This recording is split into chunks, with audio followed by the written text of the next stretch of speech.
Hello everyone, എല്ലാവർക്കും edu with me YouTube ചാനലിൻ്റെ ഏറ്റവും പുതിയ വീഡിയോയിലേക്ക് സ്വാഗതം. ഈ വീഡിയോയിൽ SSLC ഹിന്ദി പരീക്ഷയ്ക്കുള്ള പ്രധാനപ്പെട്ട ചോദ്യങ്ങളും അവയുടെ ഉത്തരങ്ങളും കൂടാതെ കുറച്ച് ക്വസ്റ്റ്യൻ പ്രഡിക്ഷനുമാണ് ചെയ്യുന്നത്. വീഡിയോയിലേക്ക് പോകുന്നതിന് മുമ്പായി ചാനൽ ഇതുവരെയും സബ്സ്ക്രൈബ് ചെയ്യാത്ത കൂട്ടുകാർ സബ്സ്ക്രൈബ് ചെയ്ത് ഒപ്പം തൊട്ടടുത്തുള്ള ബെല്ലൈക്കൺ കൂടി എനേബിൾ ചെയ്യാൻ ശ്രദ്ധിക്കുക. കൂടാതെ നിങ്ങളുടെ കൂട്ടുകാരിലേക്ക് ഷെയർ ചെയ്യാനും വീഡിയോ ഒന്ന് ലൈക്ക് ചെയ്ത് കാണാനും ശ്രദ്ധിക്കുക. എഡ്യു വിത്ത് മീ യൂട്യൂബ് ചാനലിൻ്റെ വാട്സപ്പ് ചാനൽ ലിങ്ക് താഴെ കമൻറ്റ് ബോക്സിൽ പിൻ ചെയ്ത് നൽകിയിട്ടുണ്ട്. അത് ക്ലിക്ക് ചെയ്ത് അതിൽ ജോയിൻ ചെയ്ത് നിങ്ങൾക്ക് അപ്ഡേറ്റുകളും നോട്ടുകളും ലഭിക്കുന്നതാണ്.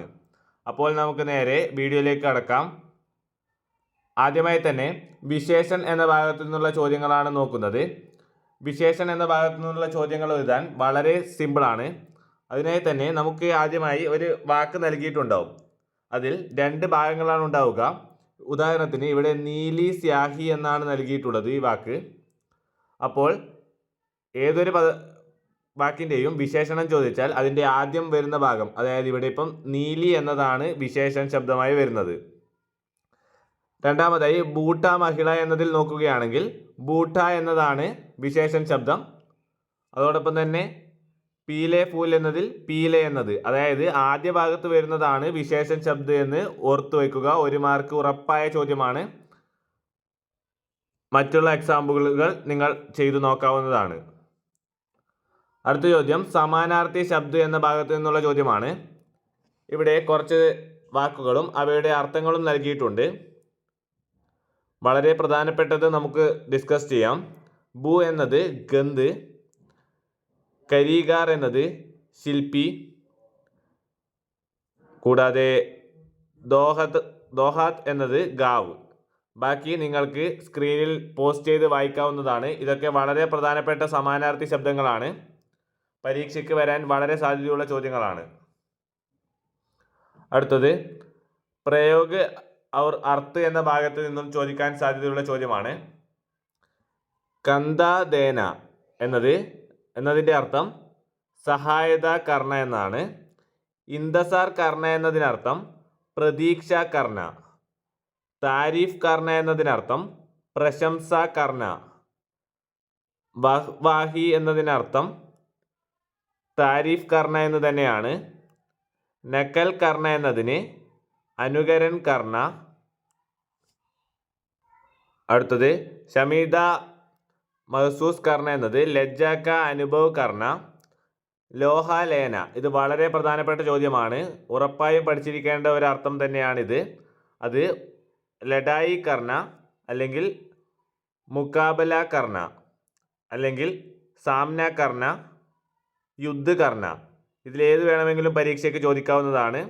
ഈ 4 അർത്ഥവും ലോഹാലേനയുടെ പഠിച്ചു വെക്കുക. അടുത്തത് തബ്ദീൽ ഹോന, അർത്ഥം ബദൽന.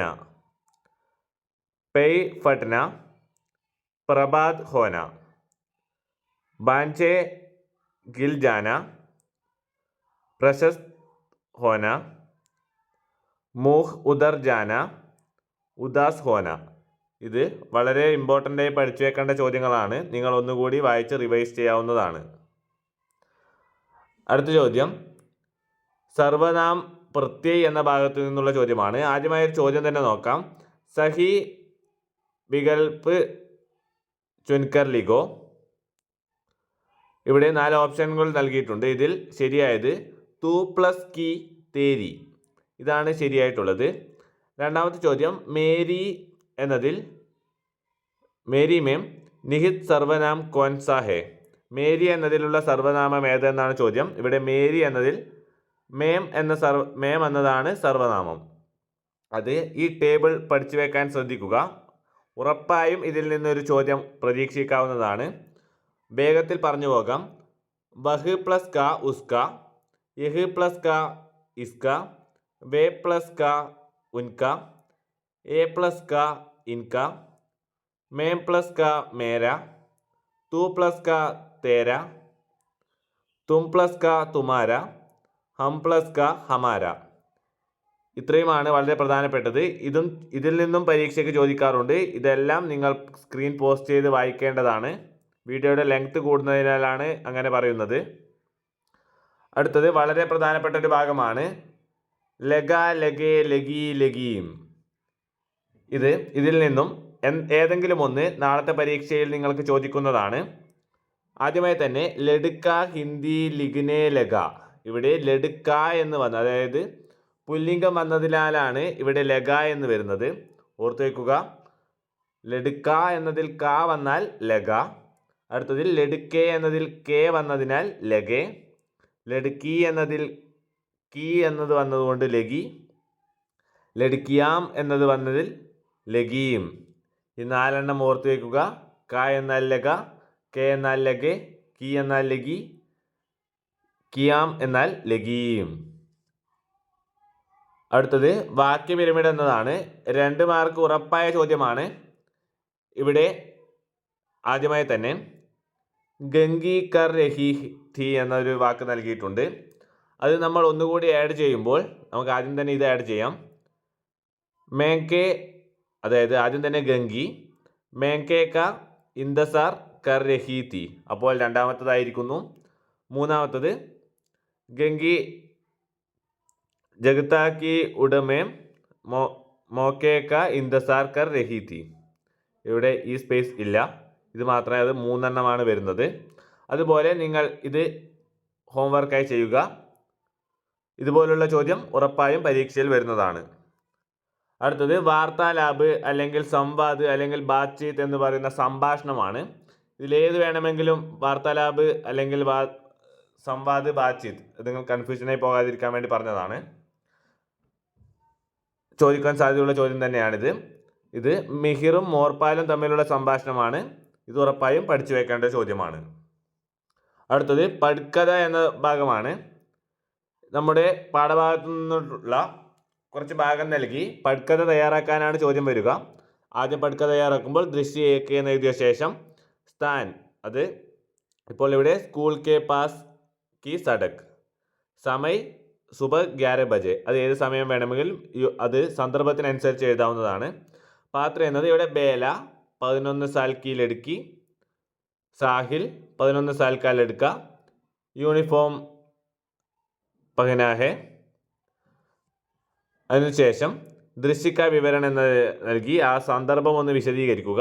ശേഷം അവിടെ നൽകിയിട്ടുള്ള സംഭാഷണങ്ങൾ ഇതുപോലുള്ള രൂപത്തിൽ എഴുതുകയാണ് വേണ്ടത്. ഇങ്ങനെ എഴുതിയാൽ നിങ്ങൾക്ക് 4 മാർക്ക് ലഭിക്കുന്നതാണ്. അടുത്തത് ഡയറി എന്നതാണ്. ഹിന്ദി പരീക്ഷയിൽ ഒഴിച്ചുകൂടാൻ പറ്റാത്ത ഒരു ചോദ്യമാണ് ഡയറി എന്നത്. ഇവിടെ ഗുഡലി കി ഡയറി എന്നതാണ് ചോദ്യമായി വരുന്നത്. ഇതൊരു എക്സാമ്പിൾ ആണ്. ഇതുപോലെ തന്നെയാണ് ഒട്ടുമിക്ക ഡയറികളും എഴുതുന്നത്. അതിനാൽ തന്നെ നിങ്ങൾ മോഡൽ പഠിച്ചു വെക്കുക. ആദ്യമായി തന്നെ ഇടതുഭാഗത്ത് ഡേറ്റ് ഇടുക. ശേഷം ആഴ്ച എഴുതിയ ശേഷം ആദ്യം തന്നെ ആജ് ദീദി കി ഷാദി കെ കോയി ചപ്കർ ആയേ, അല്ലെങ്കിൽ നമുക്ക് ഒരു നല്ല സന്തോഷം നൽകുന്ന ദിവസമാണെങ്കിൽ ആജ് കാ ദിൻ മേം നഹി ഭൂല, അല്ലെങ്കിൽ ആജ് കാ ദിൻ ബഹുത് സുന്ദർ ഹേ എന്ന് പറഞ്ഞ് നിങ്ങൾക്ക് തുടങ്ങാവുന്നതാണ്. ശേഷം കാര്യങ്ങളെല്ലാം പറഞ്ഞ് നല്ലൊരു അവസാനം കൂടി ചേർത്താണ് ഡയറി എഴുതേണ്ടത്. ഇത് 4 മാർക്കിന് വരുന്ന ചോദ്യമാണ്. ഉറപ്പായും പഠിച്ചു വയ്ക്കുക. എല്ലാ പാഠഭാഗത്തിൻ്റെയും സമ്മറി അറിഞ്ഞു കഴിഞ്ഞാൽ നിങ്ങൾക്ക് ആ പാഠഭാഗത്തിലത്തെ കഥാപാത്രത്തിൻ്റെ ഡയറി എഴുതാൻ സാധിക്കും. അടുത്തത് കത്താണ്. കത്ത് എഴുതുമ്പോൾ ആദ്യമായി തന്നെ വലതുഭാഗത്ത് സ്ഥലം, ഇവിടെ ഭോപ്പാൽ എന്ന് എഴുതിയിട്ടുണ്ട്. ശേഷം തീയതിയാണ് എഴുതേണ്ടത്. അതിനുശേഷം പ്രിയമിത്ര എന്ന സംബോധന നൽകിയ ശേഷം തും കൈസേ ഹേ, ഘർ കെ സബ് ലോഗ് കൈസേ ഹേ, मैं आशा करता हूँ कि वहाँ सब कुशल है, मैं यहाँ ठीक है. ഈ സെൻറ്റൻസ് ഏത് കത്തിലും ഉൾപ്പെടുത്താവുന്നതാണ്. അതിനാൽ ഇത് അങ്ങനെ തന്നെ പഠിച്ചു വെക്കാൻ വേണ്ടി ശ്രദ്ധിക്കുക. ശേഷം നമുക്ക് തന്നിട്ടുള്ള സന്ദർഭത്തിനനുസരിച്ചാണ് എഴുതേണ്ടത്. ഏറ്റവും അവസാനം എഴുതേണ്ടത് ബാക്കി സബ് അഗലെ പത്ര में मेरा पत्र मिलते ही जवाब लिखना, മാം ബാപ്പുക്കോ പ്രണാം എന്നിങ്ങനെയാണ് കത്ത് അവസാനിപ്പിക്കേണ്ടത്. ശേഷം വലതുഭാഗത്ത് അടിയിലായി പ്യാർസെ, അതിനുശേഷം ഒപ്പ് നൽകുകയാണ് വേണ്ടത്. സേവാമയം എന്നതിന് അടിയിൽ നാം, അഡ്രസ് എന്നിങ്ങനെയാണ് ഒരു കത്തിൻ്റെ രൂപം. ഇതും 4 മാർക്കിന് ചോദിക്കുന്ന ചോദ്യമാണ്, ഉറപ്പായും പഠിച്ചിരിക്കുക. അടുത്തത് പോസ്റ്റർ എന്ന ഭാഗത്തു നിന്നും ഇവിടെ ഇപ്പോൾ 3 പോസ്റ്ററുകളാണ് കാണിക്കാൻ പോകുന്നത്. വളരെ പ്രധാനപ്പെട്ട SSLC പരീക്ഷകളിൽ എപ്പോഴും ചോദിക്കാൻ സാധ്യതയുള്ള ചോദ്യങ്ങളാണ് ഇവിടെ ഉൾപ്പെടുത്തിയിട്ടുള്ളത്. ആദ്യമായി തന്നെ ഠാക്കൂർ കാ കുവ എന്നത് നാടകമാക്കി പ്രദർശിപ്പിക്കുന്നതുമായി ബന്ധപ്പെട്ടതാണ്. ഇവിടെ സർക്കാരി ഹൈസ്കൂൾ കൊല്ലം, ശേഷം നാടകത്തിൻ്റെ പേര് ഠാക്കൂർ കാ കുവ, ശേഷം തീയതി, ദിവസം, സമയം, സ്ഥലം സ്കൂൾ കാ ഹാൾ മേം, സബ്കാ സ്വാഗത് എന്നിങ്ങനെയാണ് ഒരു പോസ്റ്റർ തയ്യാറാക്കേണ്ടത്. അടുത്തതായി ബാലശ്രം, അതായത് ബാലവേലയുമായി ബന്ധപ്പെട്ട പോസ്റ്ററാണ് ഇവിടെ നൽകിയിട്ടുള്ളത്. നിങ്ങൾക്ക് ചിത്രം കൂടി ഉൾപ്പെടുത്താവുന്നതാണ്. ബാലവേലയെ പറ്റി നമുക്ക് എഴുതാൻ സാധിക്കുന്ന എല്ലാ പോയിന്റുകളും ഇവിടെ ഉൾപ്പെടുത്താവുന്നതാണ്. വളരെ പ്രധാനപ്പെട്ടതായി മാർച്ച് 22 ജലദിനവുമായി ബന്ധപ്പെട്ട് ഒരു പോസ്റ്റർ തയ്യാറാക്കാനാണ്. ജൽ നഹി തോ ജീവൻ നഹി എന്ന വാക്ക് നിങ്ങൾക്കിവിടെ ഉപയോഗിക്കാവുന്നതാണ്. ഇതും വളരെ പ്രധാനപ്പെട്ട ചോദ്യമാണ്. അടുത്തത് റപ്പട്ട് അല്ലെങ്കിൽ റിപ്പോർട്ട്. दुनिया के सबसे बड़ा शोमैन का यह पहला शो था. इस घटना पर एक റിപ്പോർട്ട് തയ്യാർ കരേം. നമുക്കറിയാം ചാർലി ചാപ്ലിൻ്റെ, അതായത് ലോകത്തിലെ സബ്സെ ബഡ ഷോമാൻ്റെ ആദ്യത്തെ ഷോ ആണെന്ന് അവിടെ നടന്നത്. അതുമായി ബന്ധപ്പെട്ടുള്ള പത്രത്തിൽ വരുന്ന റിപ്പോർട്ട് തയ്യാറാക്കാനാണ്. ഇങ്ങനെയുള്ള ചോദ്യത്തിന്, അതായത് റിപ്പോർട്ട് ചോദ്യത്തിന് തലക്കെട്ടാണ് വളരെ പ്രധാനം. ഇവിടെ 5 साल के ലഡ്കെ കി കരിഷ്മ എന്നിങ്ങനെയാണ് ഹെഡിങ് നൽകിയിട്ടുള്ളത്.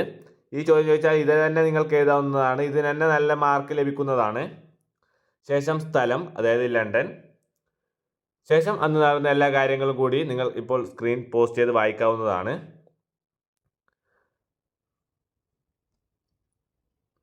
അടുത്തത് ചരിത്ര ചിത്രം. ഇവിടെ ഗംഗി എന്ന കഥാപാത്രത്തിൻ്റെ ചരിത്ര ചിത്രമാണ് നൽകിയിട്ടുള്ളത്. അത് എഴുതുമ്പോൾ ആദ്യമായി തന്നെ ആരുടെയാണ് എഴുതുന്നത് അവരുടെ ഹെഡിങ്ങായി നൽകുക. ശേഷം ഠാക്കൂർ കാ കുവ എന്ന പാഠഭാഗത്തിലെ, അതായത് പ്രേംചന്ദിൻ്റെ കഹാനിയാണ്, ഇതിലെ പ്രധാന കഥാപാത്രമാണ് ഗംഗി എന്നിങ്ങനെ കാര്യങ്ങളെല്ലാം എഴുതി ഗംഗിയെ പറ്റി നമുക്കറിയാവുന്ന കാര്യങ്ങളും സ്വഭാവ സവിശേഷതകളും കൂടി ഉൾപ്പെടുത്തിയാണ് ചരിത്ര ചിത്രം തയ്യാറാക്കേണ്ടത്, അതായത് കഥാപാത്ര നിരൂപണം. കൂടാതെ ജോക്കു, അബ്ദുൽ ജബ്ബാർ, മോർപാൽ, ചോട്ടു, ഗുഡലി, ബേല, സാഹിൽ, രൺവിജയ്, സുരേന്ദർ, മാഡ്സാബ് എന്നിങ്ങനെയുള്ളവരുടെ കഥാപാത്ര നിരൂപണവും പ്രതീക്ഷിക്കാവുന്നതാണ്. ഇതൊക്കെ ഒന്ന് നോക്കിപ്പോവുക. അടുത്തത് ടൂട്ടാ പഹിയ എന്ന കവിതയുടെ ആശയം നിങ്ങൾ ഉറപ്പായും അറിഞ്ഞിരിക്കേണ്ടതാണ്. ഇത് നിങ്ങൾ ഉറപ്പായും പഠിച്ചിരിക്കേണ്ട ഒരു ചോദ്യം തന്നെയാണ്. വളരെ പ്രധാനപ്പെട്ട കവിതയാണ് ടൂട്ടാ പഹിയ. അതുകൊണ്ട് തന്നെ നിങ്ങളിത് ഉറപ്പായും അറിഞ്ഞിരിക്കേണ്ടതാണ്. നിങ്ങൾക്കിപ്പോൾ സ്ക്രീൻ പോസ്റ്റ് ചെയ്ത് ഇത് വായിക്കാവുന്നതാണ്. ഉറപ്പായും പഠിച്ചിരിക്കേണ്ട ചോദ്യം തന്നെയാണ് ടൂട്ടാ പഹിയയുടെ ആശയം. അടുത്തത് വളരെ പ്രധാനപ്പെട്ട ചോദ്യമാണ്. മിഹിറിനെ പറ്റിയും മോർപാലിനെ പറ്റിയും എഴുതാനുള്ള ചോദ്യം നമുക്ക് കണ്ടുവരാറുണ്ട്. അതിനാൽ തന്നെ മിഹിറിനെ പറ്റിയും മോർപാലിനെ പറ്റിയും കുറച്ച് കാര്യങ്ങൾ നമുക്ക് പഠിക്കേണ്ടതായിട്ടുണ്ട്. മിഹിർ अमीर घर का लड़का था. उसे स्कूल जाना बिल्कुल पसंद नहीं था. छुट्टी के दिनों में वह गुस्स रहता था. यूनिफॉर्म पहनना उसे बुरा लगता था. उसका जीवन सुख से संपन्न था. എന്നിങ്ങനെയാണ് നമുക്ക് മിഹിറിനെ പറ്റി എഴുതാനുള്ളത്. അവൻ വളരെ ധനികനായിരുന്നു, അവന് സ്കൂളിൽ പോകാൻ മടിയായിരുന്നു തുടങ്ങിയ കാര്യങ്ങളാണ് ഇവിടെ എഴുതേണ്ടത്. അടുത്തത് മോർപാലിനെ പറ്റി. മോർപാൽ ഗരീബ് ഘർ കാ ലഡ്കാ था. उसे स्कूल जाने पसंद था. छुट्टी के दिन उसे बुरा लगता था. वह हर दिन यूनिफॉर्म पहनकर चलता था. उसका जीवन अभाव से भरा था. അതായത് മിഹിറിന് നേരെ ഓപ്പോസിറ്റ് ആയിട്ടുള്ള കുട്ടിയാണ് മോർപാൽ. അതായത് മോർപാൽ ദരിദ്ര കുടുംബത്തിലാണ് ജനിച്ചത്. അവന് സ്കൂളിൽ പോകുന്നത് വളരെ ഇഷ്ടമായിരുന്നു. അവർ യൂണിഫോം ധരിക്കുന്നതും വളരെ ഇഷ്ടമായിരുന്നു. എന്നിങ്ങനെയാണ് ഇവർ തമ്മിലുള്ള കമ്പാരിസൺ. ഇത് നിങ്ങൾ ഉറപ്പായും പഠിച്ചിരിക്കേണ്ട ഒരു ചോദ്യമാണ്. അപ്പോൾ ഈ വീഡിയോ ഇവിടെ അവസാനിക്കുന്നു. ഈ വീഡിയോയിൽ പ്രധാനപ്പെട്ട എല്ലാ ചോദ്യങ്ങളും അവയുടെ ഉത്തരങ്ങളും ഡിസ്കസ് ചെയ്യുന്നുണ്ട്. അപ്പോൾ പരീക്ഷ എഴുതുന്ന എല്ലാവർക്കും all the best. Channel subscribe ചെയ്യാത്ത എല്ലാവരും സബ്സ്ക്രൈബ് ചെയ്യുക. Thank you for watching.